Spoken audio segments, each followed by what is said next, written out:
ಎಲ್ರಿಗೂ ನಮಸ್ಕಾರ. Welcome back to my YouTube channel. ಇವತ್ತಿನ ವಿಡಿಯೋದಲ್ಲಿ ಇನ್ಸ್ಟೆಂಟ್ ಆಗಿ ಕೇವಲ 5 ರಿಂದ 10 ನಿಮಿಷದಲ್ಲಿ ರೆಡಿ ಮಾಡ್ಕೊಳ್ಬೋದಾದಂಥ ಹುಣಸೆ ಹಣ್ಣಿನ ರಸಂ ರೆಸಿಪಿನ ಶೇರ್ ಮಾಡ್ತಾ ಇದ್ದೀನಿ. ಇದಕ್ಕೆ ಟೊಮ್ಯಾಟೊ ಹಾಕೋದಾಗಲಿ ಅಥವಾ ಬೇಳೆ ಹಾಕೋದಾಗಲಿ ಬೇಕಾಗಿಲ್ಲ. ಕೇವಲ ಹುಣಸೆ ಹಣ್ಣಿನ ರಸ ಇದ್ದರೆ ಈ ರಸಮನ್ನು ರೆಡಿ ಮಾಡ್ಕೊಳ್ಬೋದು. ಕ್ವಿಕ್ಕಾಗಿ ಕೇವಲ 5-10 ನಿಮಿಷದಲ್ಲಿ ರೆಡಿ ಮಾಡ್ಕೊಳ್ಬೋದು ಇದನ್ನು. ಹಾಗೆಯೇ ರುಚಿ ಕೂಡ ತುಂಬಾ ಚೆನ್ನಾಗಿ ಬರುತ್ತೆ. ಬನ್ನಿ ಹಾಗಿದ್ರೆ ಯಾವ ರೀತಿ ಮಾಡೋದಂತ ನೋಡೋಣ. ಮೊದಲಿಗೆ ಹುಣಸೆ ಹಣ್ಣಿನ ರಸಂಗೆ ನಾನಿಲ್ಲಿ ಒಂದು ನಿಂಬೆ ಹಣ್ಣಿನ ಸೈಜ್ ಆಗುವಷ್ಟು ಹುಣಸೆ ಹಣ್ಣನ್ನು ನೆನೆಸ್ಕೊಳ್ತಾ ಇದ್ದೀನಿ. ಇದಕ್ಕೆ 1 ಲೋಟ ಆಗೋಷ್ಟು ನೀರನ್ನು ಸೇರಿಸಿ ಒಂದು 4 ರಿಂದ 5 ನಿಮಿಷದವರೆಗೂ ಹಾಗೆಯೇ ಬಿಟ್ಬಿಡಬೇಕು. ಆವಾಗ ಹುಣಸೆ ಹಣ್ಣು ಸ್ವಲ್ಪ ಸಾಫ್ಟ್ ಆಗುತ್ತೆ, ಹುಳಿ ಹಿಂಡೋದಕ್ಕೆ ಈಸಿ ಆಗುತ್ತೆ. 4-5 ನಿಮಿಷ ಆದ ನಂತರ ಇದನ್ನು ಕೈಯಲ್ಲಿ ಕಿವುಚ್ಬಿಟ್ಟು ರಸನ ಹಿಂಡಿ ತೆಗಿಬೇಕು. ಮತ್ತೆ ಒಂದು 2 ಲೋಟ ಆಗೋಷ್ಟು ನೀರನ್ನು ಸೇರಿಸ್ಕೊಳ್ಳಿ. ಮತ್ತೆ ಒಂದು 2 ಲೋಟ ನೀರನ್ನು ಸೇರಿಸ್ಬಿಟ್ಟು ಇದನ್ನ ಇವಾಗ ಫಿಲ್ಟರ್ ಮಾಡ್ಕೊಳ್ಳೋಣ. ಸೊ ಫಿಲ್ಟರ್ ಮಾಡಿ ಆದ ನಂತರ ನಿಮಗೆ ರಸಂ ಎಷ್ಟು ತೆಳುವಾಗಿ ಬೇಕೋ ಅಷ್ಟು ನೀರನ್ನು ಸೇರಿಸ್ಬಿಟ್ಟು ರೆಡಿ ಮಾಡಿ ಇಟ್ಕೊಳ್ಳಿ. ಇವಾಗ ಒಂದು ಮಿಕ್ಸಿ ಜಾರಿಗೆ 2 ಹಸಿಮೆಣಸಿನ್ಕಾಯಿನ ಸೇರಿಸ್ಕೊಳ್ತಾ ಇದ್ದೀನಿ. 7-8 ಎಸ್ಲಾಗುವಷ್ಟು ಬೆಳ್ಳುಳ್ಳಿ ಹಾಕ್ಕೊಳ್ಳಿ. ಬೆಳ್ಳುಳ್ಳಿ ಜಾಸ್ತಿ ಹಾಕಿದಷ್ಟು ಚೆನ್ನಾಗಿ ಬರುತ್ತೆ. ಒಂದು ಸಣ್ಣ ಪೀಸ ಆಗುವಷ್ಟು ಶುಂಠಿ ಹಾಕ್ಕೊಳ್ಬೇಕು. ಹಾಗೆಯೇ ಒಂದು 4-5 ಎಸ್ಲಾಗುವಷ್ಟು ಕೊತ್ತಂಬರಿ ಸೊಪ್ಪನ್ನು ಸೇರಿಸ್ಕೊಳ್ಬೇಕು. 1 ಚಮಚ ಆಗುವಷ್ಟು ಕಾಳುಮೆಣಸನ್ನು ಸೇರಿಸ್ಕೊಳ್ಳಿ. ಬ್ಲ್ಯಾಕ್ ಪೆಪ್ಪರ್ನ, ಖಾರಕ್ಕೆ ಬ್ಲ್ಯಾಕ್ ಪೆಪ್ಪರೇ ಜಾಸ್ತಿ ಇದಕ್ಕೆ ಮೇಯ್ನ್ ಇದಕ್ಕೆ. ಹಾಗೆಯೇ 1/4 ಚಮಚ ಆಗುವಷ್ಟು ಜೀರಿಗೆ ಹಾಕ್ಕೊಳ್ಬೇಕು. 1/4 ಚಮಚ ಆಗುವಷ್ಟು ಅರಿಶಿನ ಪುಡಿನ ಹಾಕ್ಕೊಳ್ಳಿ.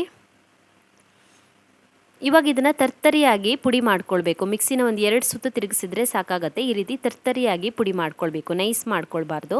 ಇವಾಗ ಒಂದು ಪಾತ್ರೆನ ಕಾಯಿಸ್ಬಿಟ್ಟು ಅದಕ್ಕೊಂದು 4 ರಿಂದ 5 ಟೇಬಲ್ ಸ್ಪೂನ್ ಆಗುವಷ್ಟು ಎಣ್ಣೆ ಹಾಕ್ಕೊಳ್ಳಿ.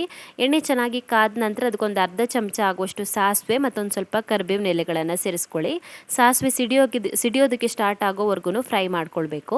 ಸಾಸಿವೆ ಸಿಡಿಯೋದಕ್ಕೆ ಸ್ಟಾರ್ಟ್ ಮಾಡಿದ ನಂತರ ಇದಕ್ಕೊಂದು 1/4 ಚಮಚ ಆಗುವಷ್ಟು ಜೀರಿಗೆ ಹಾಕ್ಕೊಳ್ಬೇಕು. ಹಾಗೆಯೇ ಒಂದು 1/4 ಚಮಚ ಆಗುವಷ್ಟು ಉದ್ದಿನಬೇಳೆ, 2 ರಿಂದ 3 ಒಣ ಮೆಣಸಿನಕಾಯಿ ಮತ್ತು ಜಜ್ಜಿರುವಂಥ ಬೆಳ್ಳುಳ್ಳಿ ಹೆಸರುಗಳನ್ನು ಸೇರಿಸ್ಕೊಳ್ಬೇಕು. ಸ್ವಲ್ಪ ಹೊತ್ತು ಚೆನ್ನಾಗಿ ಫ್ರೈ ಮಾಡ್ಕೊಳ್ಳಿ.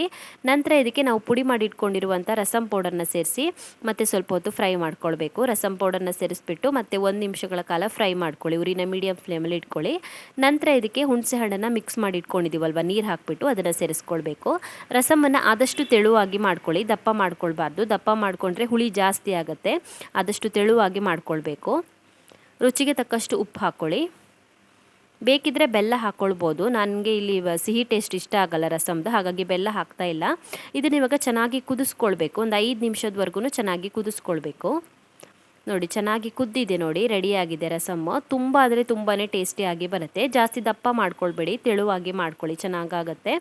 ಸೊ ಟೊಮ್ಯಾಟೊ ಬೇಳೆ ಇಲ್ಲದೆ ಇರುವಾಗ ಇನ್ಸ್ಟೆಂಟಾಗಿ ಮಾಡ್ಕೊಳ್ಬೋದಾದಂಥ ಹುಣಸೆ ಹಣ್ಣಿನ ರಸಮ್ಮನ್ನು ಯಾವ ರೀತಿ ಮಾಡೋದಂತ ನೋಡಿದ್ರಲ್ಲ. ನಿಮಗೆ ಈ ರೆಸಿಪಿ ಇಷ್ಟ ಆಗಿದ್ದರೆ ವಿಡಿಯೋಗೊಂದು ಲೈಕ್ ಕೊಡಿ. ಹಾಗೆಯೇ ಕಮೆಂಟಲ್ಲಿ ತಿಳಿಸಿ ಹೇಗಿದೆ ಅಂತ. ಇನ್ನೂ ಹೆಚ್ಚಿನ ವಿಡಿಯೋಗಳಿಗೆ ನನ್ನ ಯೂಟ್ಯೂಬ್ ಚಾನಲನ್ನು ಸಬ್ಸ್ಕ್ರೈಬ್ ಮಾಡ್ಕೊಳ್ಳಿ.